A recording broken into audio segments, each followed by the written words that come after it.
kaya. So, dito ito siya.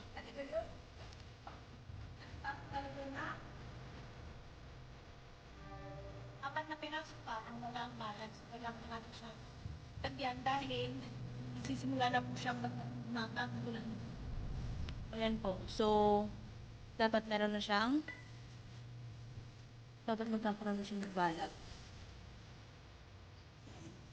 Para may gagapangan na siya kasi medyo mahaba na. Tsaka yun, nakita nyo?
Yun lang ako mga paraan.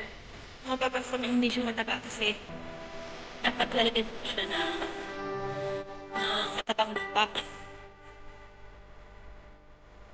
So, lalagyan natin ang matabang lupa para mas mataba siya. Kamabis. Kamabis. Kung maliliit dito ay late ko na po ito na itanim. Ayan. At yun naman po ang aking lettuce. First time magtanim ng lettuce, sana ganun po siya.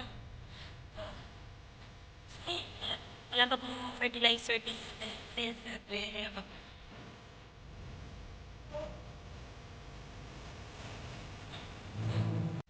So, ayun guys, tigil na muna ako ulit kasi ginagawa ko lang to kapag nag-garden lang kapag umaga at saka yung hapon kapag wala ng araw kasi medyo mainit na. So, magluluto naman tayo ng tanghalian.